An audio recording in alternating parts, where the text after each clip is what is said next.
తాకట్లో ఉన్న మీ బంగారాన్ని విడిపించి ఆ రోజు ఆన్లైన్ రేటుకి కొంటాం. Sharma gold company. నమస్కారం, వెల్కమ్ టు సుమన్ టీవీ. నేను గీతాంజలి. ప్రస్తుతం మనతో పాటు ప్రముఖ జ్యోతిష్య వాస్తు ముహూర్త పండితులు బ్రహ్మశ్రీ సిస్లా సిద్ధాంతి గారు మనతో పాటు ఉన్నారండి. వారితో మాట్లాడదాం. గురుగారు నమస్కారం అండి. నమస్తే అమ్మా. శ్రీ విశ్వావసునామ సంవత్సరంలో సంవత్సర ఫలితాలు తెలుసుకుందామండి. అందులో భాగంగా వృషభ రాశి వారి జాతక ఫలితాలు ఏ విధంగా ఉన్నాయో తెలియజేస్తారా? మంచి ప్రశ్న అమ్మా. వృషభ రాశి వారికి సంబంధించి మరి విశ్వావసునామ సంవత్సరంలో ఎలా ఉంది తెలుసుకునే ముందుగా గ్రహ గతులు ఏ రకంగా ఉన్నాయో చూద్దాం. అంటే గ్రహ సంచారాలు వీళ్ళకి ఏ రకంగా ఉన్నాయి. వృషభ రాశి వారికి సంబంధించి పరిశీలిస్తే ముందుగా దేవగురువు అయినటువంటి బృహస్పతి వీరికి ద్వితీయంలో మిథున రాశి ప్రవేశం మేలో చూస్తున్నాం. అదే సందర్భంలో శని వచ్చేటప్పటికి వృషభ రాశి వారికి దశమం నుంచి ఏకాదశంలోకి మారుతున్నాడు. దశమ స్థానం అంటే కుంభం వృషభ రాశి వారికి. 10వ ఇంట్లోంచి ఏకాదశం అంటే 11వ ఇల్లు అయినటువంటి మీనరాశి ప్రవేశం చూస్తున్నాం. ఇక రాహు వచ్చేటప్పటికి మీనం నుంచి మరి కుంభంలోకి వెనక్కి వెళ్తాడు కాబట్టి మరి దశమంలోకి. ఇటు కేతు వచ్చేటప్పటికి వీరికి 5వ ఇంటి నుంచి 4వ ఇంట్లోకి. ఇక్కడ వృషభ రాశి వారికి ఎక్కడికి అంటే ప్రధానంగా మరి సింహంలోకి వస్తున్నాడు. వృషభ రాశి వారికి 4వ ఇంట్లోకి అర్ధాష్టమంలోకి కేతువు, ఇటువైపు రాహు వచ్చేటప్పటికి ఏమో దశమంలోకి, శని ఏకాదశంలో, దేవగురువు బృహస్పతికి ద్వితీయంలోకి వెళ్తున్నాడు. ఇది అద్భుత యోగం ఎవరికి? వృషభ రాశి వారు. చాలా మంచి యోగం. నిజంగా చెప్పాలంటే ఇప్పటి వరకు కొంత నిర్లిప్తంగా ఉన్నటువంటి విద్యార్థులు కూడా చురుకుగా ఉంటారు. చాలా చురుకుగా ఉంటారు. 80లో వచ్చేవాళ్ళు, 80 మార్కులు వచ్చేవాళ్ళు 85-90కి వెళ్తారు. వీడిలో ఇంత జ్ఞానం ఉందా, మనం వీడికి కొంచెం సపోర్ట్ ఇస్తే ఇంకా బాగా చదువుతాడని తల్లిదండ్రులే అనుకుంటారు. అలా వృషభ రాశిలో వాళ్ళ ప్రతిభ పెరిగిపోతుంది. మరీ ముఖ్యంగా అసలు ఎవరు వస్తారు వృషభ రాశిలో అని తీసుకుంటే రోహిణి నక్షత్రం 4 పాదాలు, మృగశిర నక్షత్రంలోని 1-2 పాదాలు, ఇక కృత్తికా నక్షత్రంలోని 2-3-4 పాదాలు. వీళ్ళు మొత్తం 9 పాదాలు వృషభ రాశిలో వస్తారు. విద్యార్థుల ప్రతిభా పాఠవాలు బాగుంటాయి. అప్రయత్నంగా విదేశాలు కూడా వెళ్ళిపోతారు. అప్రయత్నం అంటే ఏంటి? ఒకసారి అప్లై చేస్తారు, అప్లై చేయగానే ఒకటే కాలేజీకి అప్లై చేస్తాడు. కొంతమంది చూడండి విదేశాలు 4-5 అప్లై చేస్తారు. అరే 4-5 అప్లై చేశారు, ఏది రాలేదని సందేహం వస్తుంది. కొంతమంది ఒకటే అప్లై చేస్తారు, అప్లై చేసిందే ఇచ్చేస్తాడు వాడు. దీన్నే అప్రయత్నం అంటాం. సర్లే వచ్చినప్పుడు చూద్దాంలే, ఊరికే వాడికి ఒక్కొక్క అప్లికేషన్కి 10,000 కట్టాలి, మనం ఎక్కడ కడతామని తల్లిదండ్రులు కూడా ఏం చేస్తారు, సరే వాడిని ఎంకరేజ్ చేయక అలా డిస్కరేజ్ చేయకూడదు కదా అని ఒకటి కట్టరా చూద్దాం ఉంటారు, కట్టిందే వచ్చేస్తుంది. దీన్ని అప్రయత్నంగా అంటాం. అంటే యోగం బాగున్నప్పుడు చూడండి చిన్న పనైనా అయిపోతుంది వెంటనే. అట్లా వృషభ రాశి వారికి బాగుంటుంది. చదువు పూర్తి అయిపోయింది, ఉద్యోగం రావట్లేదు, వృషభ రాశిలో ఉన్న విద్యార్థికి తిరుగుతున్నాడు, ఈ కంపెనీ ఆ కంపెనీ, ఉన్నటువంటి ఉద్యోగం వస్తుంది, పిలిచి ఇచ్చేస్తారు. ఇదివరకు ఎప్పుడో నువ్వు అప్లై చేసావా 6 నెలల క్రితం, ఇప్పటిది కూడా కాదు చూడండి విచిత్రం, వాడు ఫోన్లోనే చెప్తాడు, నువ్వు 6 నెలల క్రితం వచ్చి వెళ్ళావా మా దగ్గరికి, ఇది వెతుకుతుంటే దొరికింది. అంత విచిత్రంగా ఉంటుంది. నిజంగా యథార్థంగా చెప్తున్నా, ఇలాంటి మాటలే చెప్తారు వాళ్ళు. వెతుకుతుంటే నీకు దొరికింది, నువ్వు ఖాళీగా ఉన్నావు వస్తావా అని అడుగుతారు. వస్తారంటే మరి వచ్చేసాయి. ఇదివరకు ఇంటర్వ్యూ చేసి ఉంటారుగా, అప్పుడు ఇంటర్వ్యూ చేసిన ఉద్యోగం రాలా కదా, ఇప్పుడు పిలిచేస్తా. అంటే దీన్నే యథార్థంగా మనం ఏం చెప్తామంటే నిజమైన యోగం, అది వృషభ రాశి వారికి ఉంది ప్రధానం. ఇది విద్యార్థుల గురించి. ఇక ఉద్యోగస్తులు, తదుపరి వ్యాపారస్తులు, నిర్మాణ రంగం, కళారంగం, ఇలా ఏ రంగాల్లో ఉన్న వాళ్ళకైనా ప్రధానంగా ఉద్యోగస్తులు, వ్యాపారస్తులు, నిర్మాణ రంగం, వ్యవసాయాన్ని వదిలేయకూడదు, అది మనకి పట్టు కదా.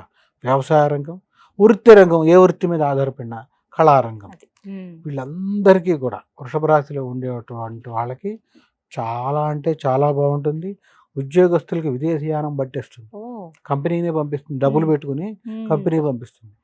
ఇక వ్యాపారంలో ఉండేటువంటి వాళ్ళు అప్పటి వరకు ఎప్పటి నుంచో ఎగ్గొడుతూ మొహం చాటేసి తిరుగుతూ ఉంటాడు. కొంతమంది ఒరే 5 లక్షలు ఇవ్వాలి, రేపు ఇస్తా ఉంటే రేపు ఇస్తా అని వెళ్ళిపోతాడు. మళ్ళీ నెల వరకు కనపడ్డవాడు, ఆ బజార్లోకే రాడు. వాడు వ్యాపారం విడిచి వీడు వెళ్ళడగా, సర్లే మన ఊళ్ళో ఉండేవాడు కదా అని వదిలేస్తూ ఉంటాడు.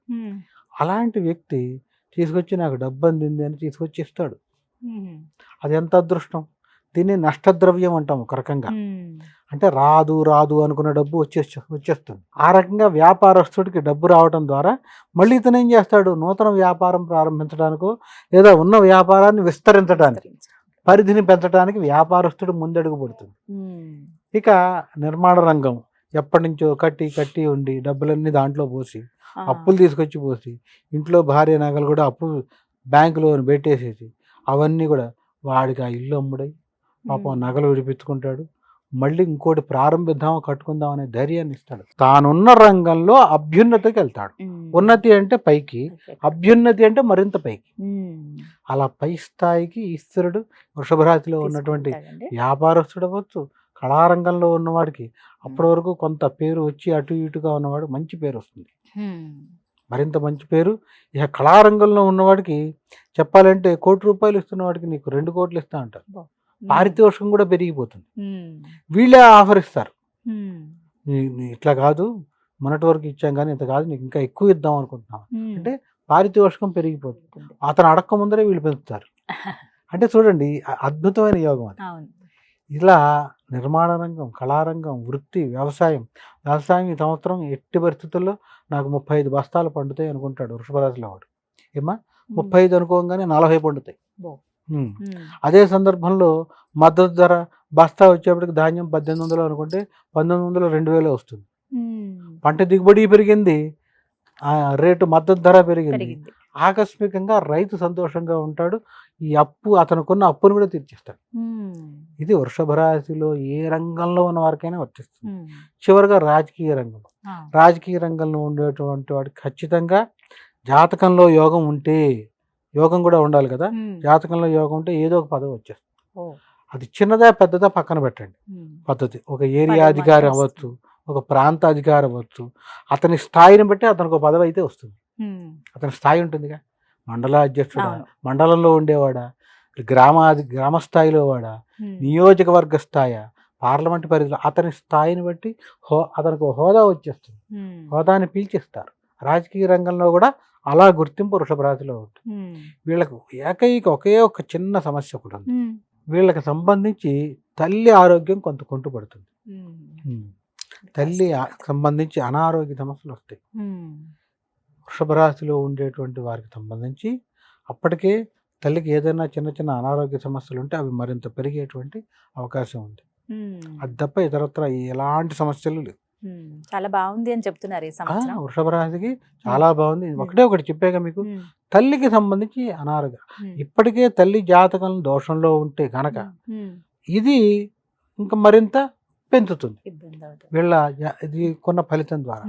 కానీ బాగుండాలి అని అంటే గనక ఏమైనా పరిహారాలు చేసుకుంటే తల్లికి ఫలితాలు వస్తాయి. తల్లికి సంబంధించి బాగుండాలంటే ఖచ్చితంగా వీళ్ళు ఏం చేయాలంటే బుధవారం కేతువుకు ప్రీతిగా గరికను సమర్పించాలి. ఖర్చు లేనిది.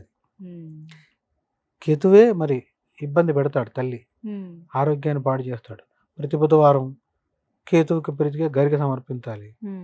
లేదు ఇంట్లో ఉండేవాళ్ళు అనుకో అమ్మా, ఇంట్లో ఉంటాను ఇంటి పట్టును అనుకుంటే చేయగలిగితే ఉండ్రాళ్ళు గణపతికి నైవేద్యం కనీసం ఒక్కసారైనా బుధవారం, సంకష్టహార చతుర్థి కలిసి వచ్చినందుకు ఈ 2 కలిసి వచ్చినప్పుడైనా చేస్తే కొంత ఉపశమనం లభిస్తుంది. అంటే వచ్చే ఆ దోషం కూడా ఆగిపోతుంది. చేసుకోవాలిగా మరి, అంత తప్ప ఇంకా ఎలాంటి ఇబ్బంది లేదు. ఈ సంవత్సరం చాలా బాగుంది అంటారు. బాగుంది. వృషభ రాశికి నిజంగా చాలా బాగుంది. ధైర్యంగా ముందుకు వెళ్ళిపోవచ్చు, ఏమి ఇబ్బంది లేదు. ఇదే సందర్భంలో వృషభ రాశిలో చివరికి అంతా బాగుంది అనుకున్నాం కదా, సరే తల్లికి సంబంధించిన చిన్న అనారోగ్య సమస్య ఒకటి. ప్రధానంగా వృత్తిలో ఉండేవాళ్ళు, ఏ వృత్తిలో ఉన్నా, ఉద్యోగస్తుడికి ఉద్యోగం చేస్తున్నాడు. ఒక చిన్న మాట ఉదాహరణ ఎగ్జాంపుల్ ఎట్లా చెప్పచ్చు అంటే, వాళ్ళిద్దరూ కోవర్కర్స్ అంటే కొలీగ్స్ కలిసి పనిచేస్తున్నారు. ఏదైనా సందర్భంలో అతను చెప్పిన మాట నమ్మి ఇతను చేస్తే ఇబ్బందులు పడతాడు. వృత్తిలో వ్యాపారస్తుడు ఉన్నాడు, లేదా ఒక రైతు ఉన్నాడు, ఈ విత్తనాలు దలుదాను అతను అనుకుంటాడు, ఇవి కాదులే ఈ సంవత్సరం ఈ దల్లు అన్నాడు అనుకో, కొంత నష్టపోయే అవకాశం. ఖచ్చితంగా వృత్తిలో ఏ వృత్తిలో ఉన్నా మీ వాళ్ళ సలహా వినండి, మీ మనసుకు తోచిందే చేయండి. సలహా విని వదిలేయకపోతే మటుకు ఖచ్చితంగా మాయలో పడతారు. అదొకటి దాన్నే తెలుసుకోవాలి. రాహుమాయ అంటారు. రాహు ద్వారా వచ్చేటువంటి ఇబ్బందులు ఇదొకటి, ఇదొక్కటే. మిగతా అంతా అట్లా అని కూడా పెద్దగా నష్టపోరు. ఆ నష్టం కూడా ఎందుకు పోవాలి? కరెక్ట్. తెలుసు కాబట్టి నేను ఇది చెప్పేస్తాను. మీరు వినండి సలహా, మీ విచక్షణతో ఏది మంచిదో మీరే నిర్ణయం తీసుకోండి. అలా చేసినప్పుడు ఆ చిన్న వచ్చే నష్టాన్ని కూడా నివారించుకోవచ్చు. అమ్మా, ఇది ప్రధానం. Fine. ఏదైనా మొత్తం మీద వృషభ రాశి అయితే చాలా బాగుంది. చక్కగా వివరించారు గురుగారు. ధన్యవాదాలు. ధన్యవాదాలమ్మా.